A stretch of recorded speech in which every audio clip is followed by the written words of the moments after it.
Al-Fatihah. Bismillahirrahmanirrahim. Alhamdulillahi Rabbil Alamin. Ar-Rahmanir-Rahim. Maliki yawmiddin. Iyyaka na'budu wa iyyaka nasta'in. Ihdinas siratal mustaqim. Siratal ladzina an'amta 'alaihim ghairil maghdubi 'alaihim waladdallin. Amin. Assalamualaikum warahmatullahi wabarakatuh. Bismillahirrahmanirrahim.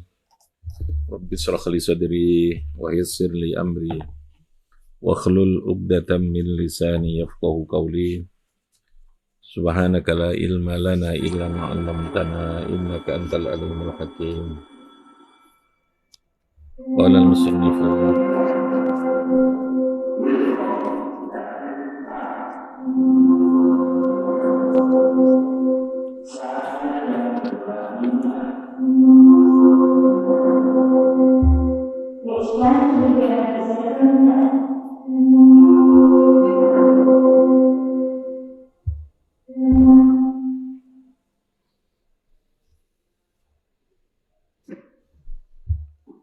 Qala al-musannifu rahimahullahu ta'ala wa nafa'ana bihi wa bi'ulumihi fid dharain amin. Oke, kita lanjutkan pembahasan tentang sujud sahwi dalam sholatnya. Jadi syariat atau ketentuan yang menyempurnakan terhadap kekurangan di dalam ibadah sholat itu bentuknya namanya sujud sahwi. Apa namanya? Sujud sahwi. Jadi sekali lagi karena orang itu punya potensi lupa gitu ya. Maka Gusti Allah karena manusia diciptakan dengan ada potensi lupa. Nah, dalam hal ibadah pun ketika lupa maka ada syariat cara bagaimana menyempurnakan hal yang dia lupa melakukan itu.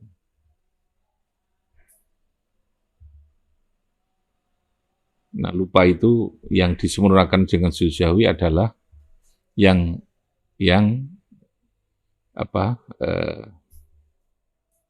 bisa disempurnakan dengan sujud sahwi itu lupa yang terkait dengan hal-hal yang sifatnya kalau dalam sholat namanya sunnah abad. Apa namanya? Sunnah abad. Lupa melakukan atau ragu-ragu dalam jumlah atau ragu-ragu tentang pelaksanaan rukun. Kalau itu rukun ya harus diulang, harus dilakukan, tapi nanti tetap dianjurkan untuk sujud sahwi. Ya prinsip dasarnya karena manusia tadi potensinya apa?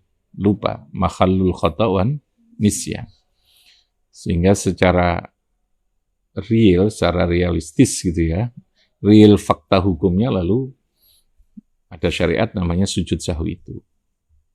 Ben apa yang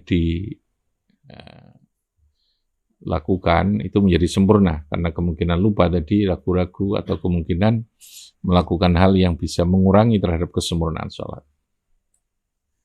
Sama dengan kemarin dalam hal puasa kemungkinan orang bisa saja dia puasanya hanya puasa menahan lapar dan dahaga tapi tidak bisa memuasakan anggota tubuhnya. Maka ada penyempurnaan yang berupa zakat. Jadi zakat sebagai kewajiban yang harus dilakukan. Kalau sujud sahwi itu kan sunnah, zakat itu wajib. Tapi fungsi yang dikatakan oleh Kanjeng Nabi adalah menyempurnakan tuhratan lis-shaim, menyucikan. Tuhra itu menyucikan, membersihkan orang yang puasa dari kemungkinan puasa itu hanya puasa fisik ya, hanya puasa menahan dari lapar dahaga saja. Wa tu'amatan lil fuqara, yang kedua punya fungsi untuk memberikan jamuan kepada orang fakir. Kenapa dalam bentuk zakat? Ya karena puasa konsentrasi syariatnya itu fokus kepada pembentukan kepedulian, ya. Pembentukan apa? Kepedulian. Kamu kan dilatih lapar ya. Kita ketika puasa itu dilatih lapar dahaga. Latihan itu ending atau akhir dari proses latihan itu apa ya? Supaya kita punya kepekaan. Kepekaan itu lalu wujudnya ada namanya zakat itu. Ini loh, contohnya kamu harus zakat gampangan. Jadi filosofi syariatnya seperti itulah kira-kira. Dan ada sekian macam hikmah atau filosofi yang lain. Jadi setiap ibadah itu potensi kita untuk tidak sempurna itu ada dalam pelaksanaan. Nah, ada syariat itu cara secara fikih untuk menyempurnakan ibadah itu. Ya. Haji juga demikian, ada namanya dam, ada namanya fidyah. Paham ya? Ketika ada hal yang tidak sempurna atau yang terlupakan, asal bukan rukun dalam haji. Kalau wajib itu masih ditambeli dengan wajibnya haji ya, bukan rukun haji. Ya, kalau rukun harus dilakukan sendiri, tidak bisa diganti orang lain atau digantikan dengan bayar dam. Itu yang terkait dengan model syariat ya, pemahaman kita tentang model syariat itu. Kata kuncinya ya, Gusti Allah sangat berikan syariat itu sangat kompatibel. Kompatibel itu sangat nyambung ya, cocok karo kondisi menungsone gitu ya. Karena Allah yang menciptakan ya sangat paham kondisi manusia itu. Hingga kalau tidak sempurna disempurnakan. Kalau sholat dengan apa? Sujud sahwi. Dengan apa? Sujud sahwi. Asal bukan rukun tadi itu dia. Tapi ketika lupa rukun ya tetap ada sujud sahwinya, tapi harus diulang gitu ya, harus diulang. Sekarang tempatnya sujud sahwi, mahallu sujudis sahwi. Tempatnya sujud sahwi, mahallu sujudis sahwi utai panggonan sujud sahwi iku baina tasyahudi wassalam. Sujud sahwi itu antara tasyahud. Kalau kamu nyebutnya tahiyat ya, yang betul itu apa? Tasyahud, apa? Tasyahud. Tasyahud itu kalimat yang dibaca itu tasyahudnya, at-tahiyatu itu tasyahud. Duduk tasyahud itu rukun tersendiri. Jadi itu ada sekian rukun ya. Duduknya itu rukun, baca at-tahiyatu, tasyahudnya itu rukun. Di dalam tasyahud disambung dengan bacaan sholawat. Sholawat itu juga rukun sendiri. Paham ya? Rukun tersendiri. Ya, sholawat itu masuk dalam rukun yang menyatu, yang nyambung dengan sini ya, yang nyambung dengan yang kelas kelompoknya siapa? Suruh ke sini. Siapa Kazaka? Ya, biasanya ikut ngasih Ustaz Tatib ya. Yang anak putri itu. Yang biasanya ngasih Ustaz Tatib ya, ikut sini. Karena belum kita carikan ganti. Ustaz Tatib ngaji di sana soal. Oke ya. Itu namanya sujud sahwi. Apa namanya? Sujud sahwi. Sujud yang karena kita lupa itu. Oke. Bainat tasyahudi wassalam. Kapan sujud sahwi dilakukannya? Antara tasyahud dan salam.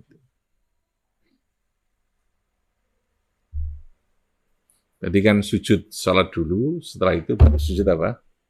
Sahwi. Paham ya? Antara sujud. Salam itu rukun. Yang pertama itu rukun dalam sholat. Harus dilakukan. Paham ya? Nah, saat turunnya salam, karena masih dalam konteks masuk sholat, maka dilakukan sujud sahwi. Kalau imam itu sudah salam, itu sudah selesai sholatnya. Makanya kamu, ketika salam itu tidak boleh terlalu selisihnya, jedanya dengan imam, salamnya imam tidak boleh panjang-panjang gitu ya. Kamu kalau panjang namanya mukhalafah. Mukhalafah itu sedang berbeda dengan imam. Paham ya? Imamnya salam, kamu pura-pura masih terus doa sendiri di situ. Malah justru batal salatnya. Karena mukhalafah yang buruk. Kalau hanya sebentar tidak apa-apa sih. Ya kamu makmumin terus karo sapa wong imamnya wis mari. Kamu terus baca sendiri kan. Logikanya kan begitu. Makanya untuk bacaan yang sifatnya qauliyah, rukun qauli itu ditanggung sama imam. Ulangi ya, rukun qauli itu ditanggung sama imam.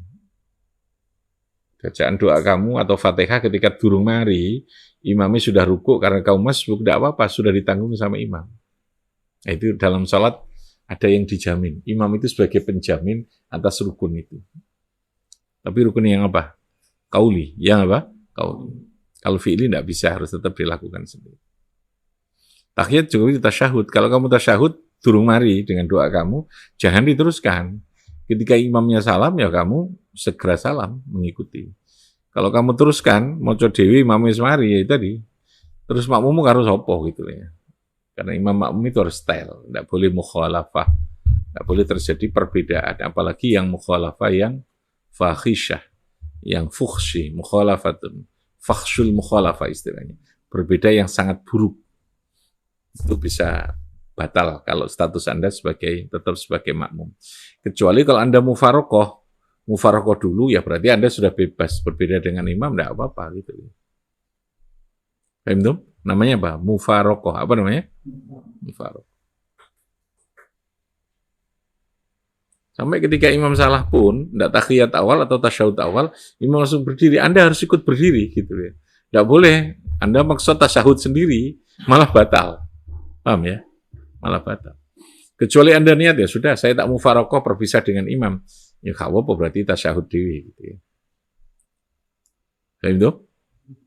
Nah, itu cara dan logika yang diambil seperti itu. Oke. Jadi kapan sujud sahwi dilakukan? Bainat tasyahudi was salam.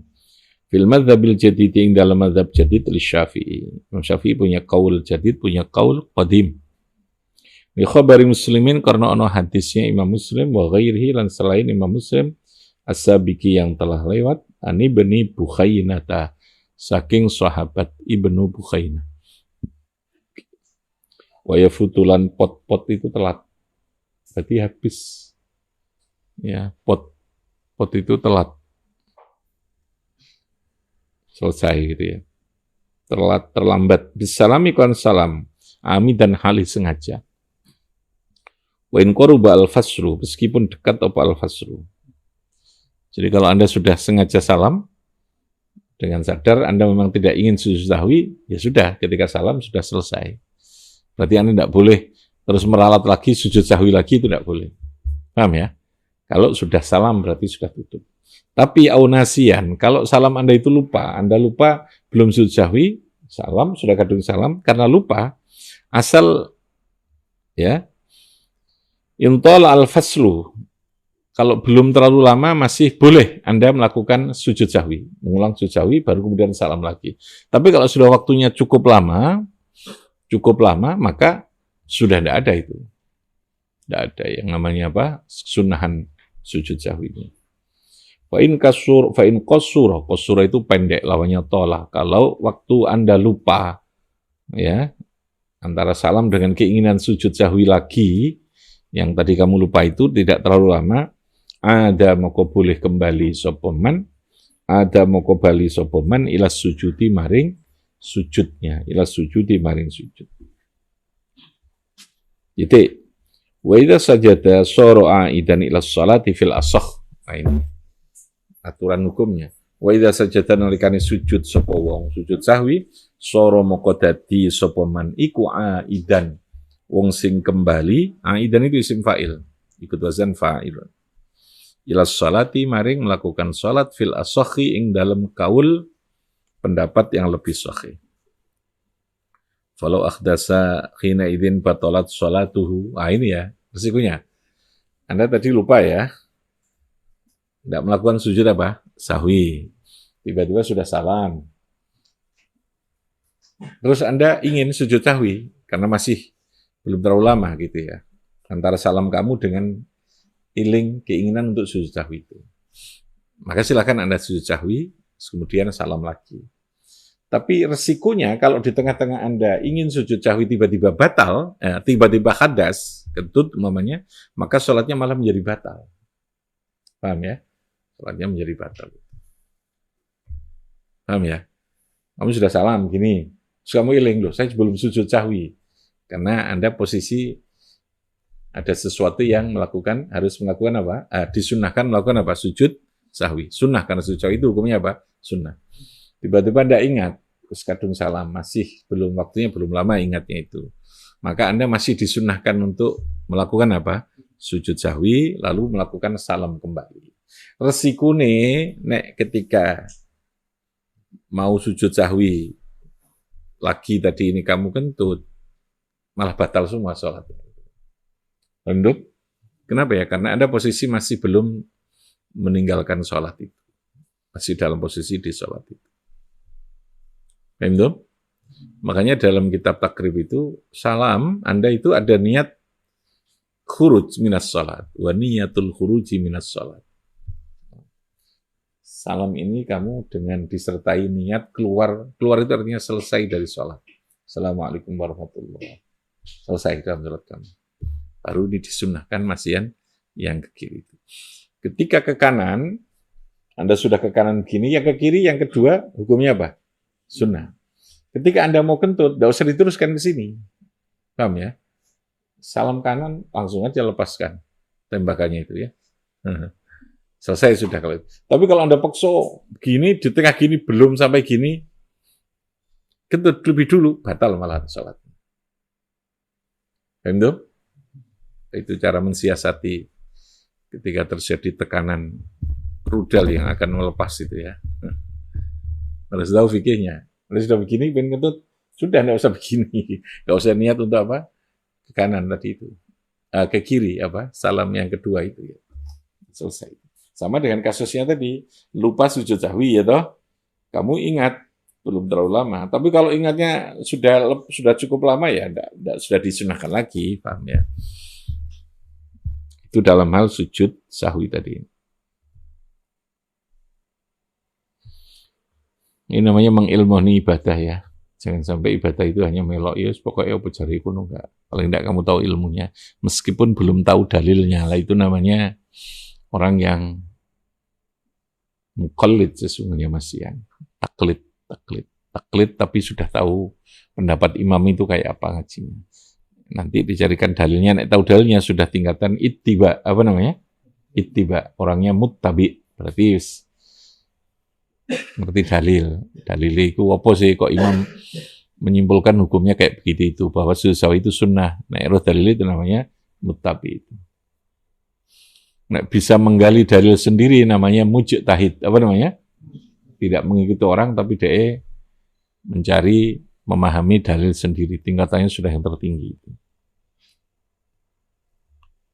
Walau saha, ini ya, lamun lupa sopo imamul jum'ah wasajatu lissahwi wasajatu lan sujud wasajatu lan pada sujud sopo jamaah sopo makmum ya lissahwi karena lupa fabana moko tadi jelas apa fautuha telat itu tadi itu selesainya apa habis waktunya gitu ya.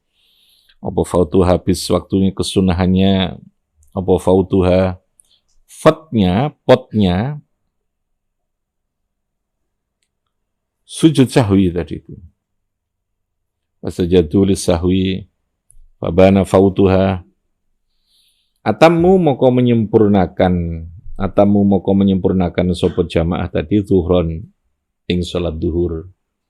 Wasajadu lan podo sujud sapa makmum kabeh tadi. Walau saha imamul jum'ah wasajadu lis-sahwi fabana fautuha atamu zuhran wasajadu. Walau dhanna lamun menduga sapa imam sahwan ing lali sapa man saja. Walau dhanna lamun menduga sapa man sahwan ing lupa fasajada moko sujud sahwi sapa man. Fabana moko menjadi jelas, moko ternyata bana itu ternyata. Opo ada muhu tidak adanya lupa, ada musahwi, sajada moko sujud sopaman fil asokhi, boleh sujud. Li'annahu zada sajadataini sahwan. Dia karena ketika menambah 2 sujud tadi adalah sahwan karena lupa. Jadi begini loh ya, menambah rukun dalam sholat itu juga membatalkan. Paham ya? Melakukan perbuatan di luar dari yang ditentukan di dalam sholat itu perbuatan yang membatalkan sholat. Paham ya? Nah, sujud sahwi itu harus ada alasan. Itu harus ada alasan. Paham ya? Kalau tidak ada alasan, tiba-tiba Anda ya, sudahlah untuk menyempurnakan mungkin sholatnya saya tadi ini nggak pakai khusyuk. Tidak ada alasan, tidak khusyuk itu. Lalu dia sujud sahwi malah batal sholatnya. Paham ya? Malah batal sholat. Saya ulangi. Dalam ibadah itu harus paten sesuai dengan yang ditentukan itu. Nek ruku'e pisan ya kudu pisan. Sujudnya 2 kali, sujud 2 kali. Karena ibadah itu harus mengikuti apa yang ditentukan oleh Gusti Allah. Nah, kita ini mau nyembah Gusti Allah, cara nih piye Allah yang menentukan. Ini loh, nih, kamu sholat cara subuh ini, cara duhurnya itu begini, cara asarnya itu seperti ini, sujudnya kayak begini. Itu sing ngurui siapa? Gusti. Yang ngurui siapa? Gusti Allah. Melalui siapa? Kanjeng Nabi. Nabi lalu dijabarkan sahabat oleh tabi'in. Kita lalu sholat itu. Ya sudah, seperti itu. Gitu. Karena memang dalam hal ibadah seperti ini, ketentuannya bersifat rigid. Rigid itu apa ya? Detail gitu ya. Bersifat detail. Sehingga kita harus patuh mematuhi itu. Kalau kurang atau melebihi atau mengurangi dari itu, ya batal itu tadi namanya. Nah, kalau ada tambahan dalam bentuk sujud sahwi, tambahan itu juga karena ada alasan yang dibenarkan. Paham itu? Kalau tiba-tiba di sujud sahwi tanpa alasan yang dibenarkan, ya namanya menambah rukun atau menambah perbuatan sholat di luar ditentukan. Batal lah dia malahan sholatnya. Paham ya? Karena ibadah sholat itu ibadah yang tata caranya wis ditentukan. Beda dengan ibadah yang tidak ditentukan, namanya perintah ibadah yang mutlaqah. Mencari ilmu itu ibadah, ya. Tapi cara mencari ilmu terserah kamu. Sedekah itu bebas. Kamu caranya kayak apa? Nah, kamu silahkan menentukan sendiri, paham ya? Tapi ibadah yang muqayyadah, yang dibatasi tata caranya, maka harus memenuhi syarat rukun dan segala ketentuan yang ada itu. Aturannya seperti itu. Tidak boleh bikin aturan sendiri. Paham ya? Tapi kalau ibadahnya itu yang mutlaqah, ya kita bebaslah menentukan cara itu. Sedekah, pakai duit, boleh enggak? Boleh malah. Boleh. Pakai makanan, boleh enggak? Makanannya pakai di model ambeng-ambengan, boleh enggak? Nah, itu terserah, karena enggak ada syarat rukunnya. Sedekah enggak ada ketentuannya, wasedaqatu ambengun, gitu, enggak ada ya. Pakai ambeng, pakai makanan, enggak. Terserah kamu. Bahkan sedekah itu bisa dengan senyum. Sedekah yang medit ya. Di duit kok bolak-balik, saya juga bersedekah, padahal dia di duit ya, wong sugih. Sedekah senyum itu sudah kata mesti nggak di duit. Gitu. Uyang kayak sampel gitu ya. Nah, itu karena sifatnya mutlaqah, ibadah yang apa? Mutlaqah. Sehingga bukan bid'ah kalau kita bikin ambeng, bukan bid'ah. Lah apa bedanya bikin ambeng dengan kotak nasi kotak? Oh, Nabi juga ada pakai nasi kotak. Paham ya? Apa bedanya lalu dengan prasmanan? Nah, itu gitu loh ya. Karena memang perintahnya mutlak. Ibadahnya mutlak itu. Tapi kalau sholat, ibadahnya muqayyadah. Puasa itu muqayyadah, ada syarat rukun yang harus kita penuhi. Gitu. Oke ya, dalam sholat pun juga ada sholat yang mutlak. Ya, tanpa batas jumlah rakaatnya dan seterusnya itu. Oke.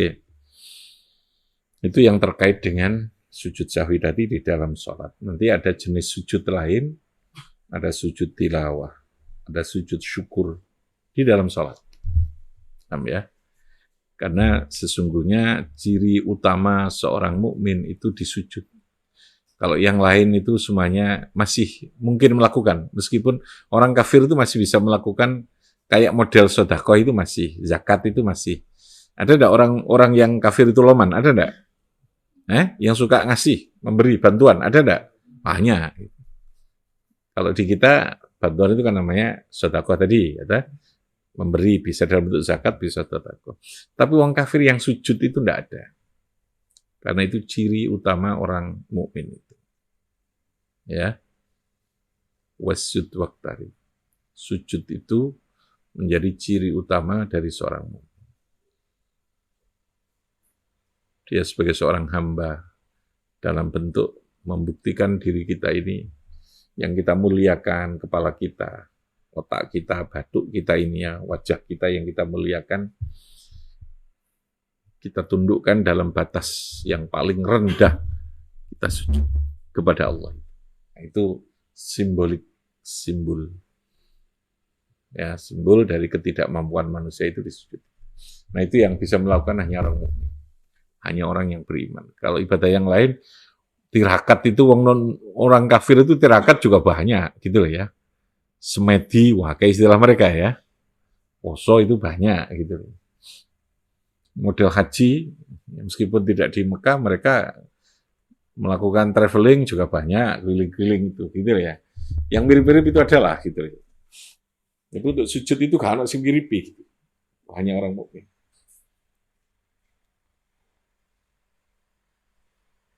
Ciri utamanya ada di situ. Oke. Itu yang terkait dengan namanya sujud apa? Sahwi. Kenapa ada sujud sahwi tadi? Manusia karena ada potensi untuk apa? Lupa, lali. Itu ya. Oke.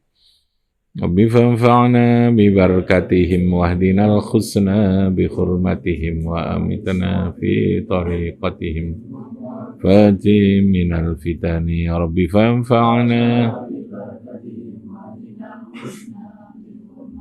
وَأَمِتْنَا فِي طَرِيقَتِهِمْ وَمُعَافَاتِ مِنَ السلام عليكم ورحمة الله وبركاته.